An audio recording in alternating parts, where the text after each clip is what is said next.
I am always concerned. Always. You always want to make sure that you reflect and you work hard on the values that, or the priorities of voters. So I'm looking at that very carefully. Obviously not the result that we wanted, but look, we knew we were in tough and what is traditionally a progressive conservative stronghold. Every second hand I shook out there was, no, I don't work for the Prime Minister. In fact, the Prime Minister and I don't agree on many things like the carbon tax.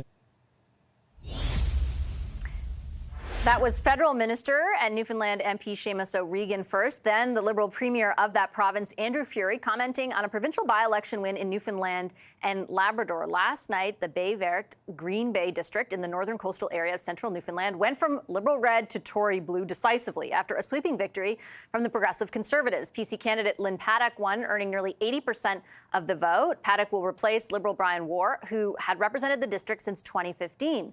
The victory is the second consecutive one in Newfoundland for the PCs this year. The provincial Liberals still hold a majority government with 22 seats. What's the takeaway, however, federally? As you heard the minister admit, he is concerned. David Coletto is the CEO of Abacus Data. He's here in studio with me. And Shachi Kurl is joining us virtually. She's the president of the Angus Reid Institute. Hello to both of you. Very nice to see you. I appreciate you making the time. David, I'm going to start with you. This is the second one. This was a big win. This one swung literally from where the Liberals were right up to now where the PCs are. What do you take from that? Well, and the other thing, what's really interesting for a by-election, I was just looking at the numbers, turnout was pretty close to what it was during the general election, which is, now that general election was, because of the pandemic, a little off, but still, that's a signal. We don't often see that, which is a signal that, to me, that voters were trying to send a signal, maybe to the Premier and the provincial Liberals in Newfoundland and Labrador, but I think also perhaps to Mr. Trudeau and the Liberals here in Ottawa.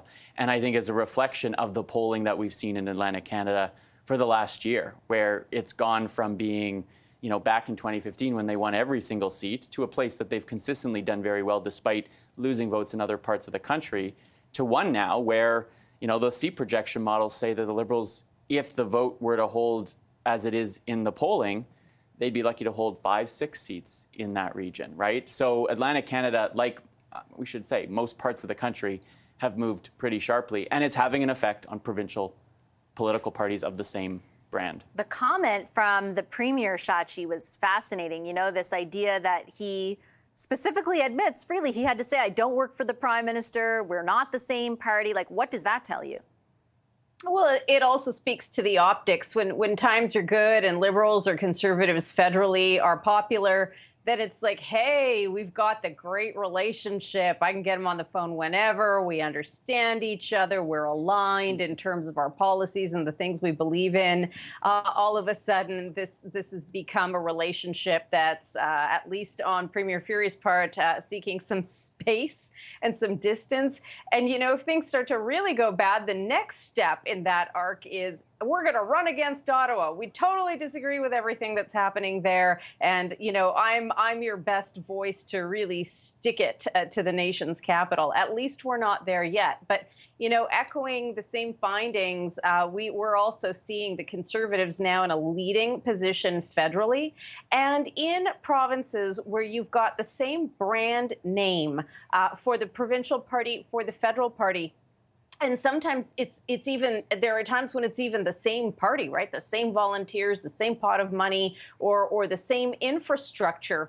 All of those things then go into part of where we see shifting momentum at the provincial level that you might think may be divorced from what's happening federally, but absolutely isn't. And I'm sitting here on the far opposite end of the country looking at new BC data we're going to be putting out and looking at the way branding, brand names, brand confusion is really having an impact on the BC Conservatives out here.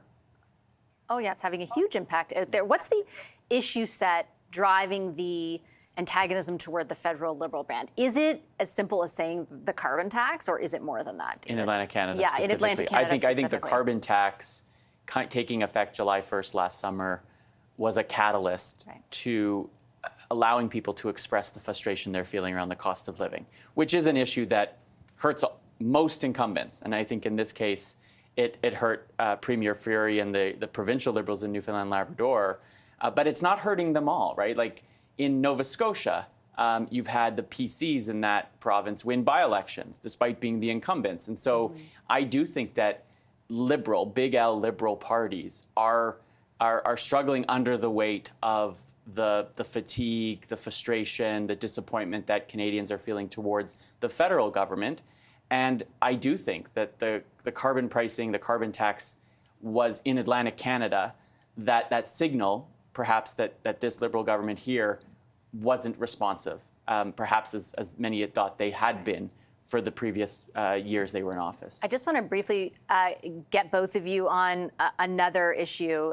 Yesterday at this exact time, we were talking about how the Conservatives had joined the Liberals and the NDP in voting in favor of anti-scab legislation, and how every party is now saying we are the ones, Shachi, best positioned to fight for the worker. Like, from a demographic voter perspective, who is the worker? How ripe is the vote for the quote-unquote worker?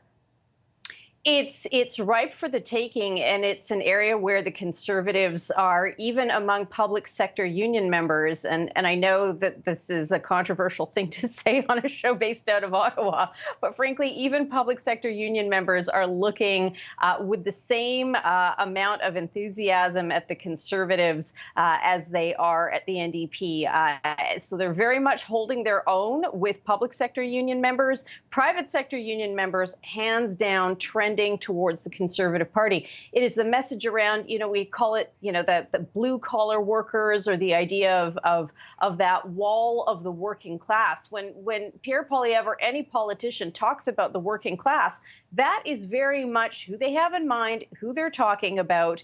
And the days, I think, we've just assumed over decades, perhaps somewhat sleepily, that, well, the party of Labour has been traditionally the NDP. The Liberals have certainly moved in and tried to eat the NDP's lunch on that front. And now you've got a new player coming in saying, hey, we actually think we're the ones standing up for your issues and your rights just as well. And it's resonating. As I say, it's resonating among public sector union members who are basically in a tie situation where they are as willing to support the NDP as they are the Conservatives. And among those private sector union members, it's hands down, they are leaning towards the Conservatives at this time. So this is ripe ground, an important ground for the Conservatives. If you're a Liberal right now, a strategist or party member, if you're in the NDP, you're aware of this situation and you're worried about it.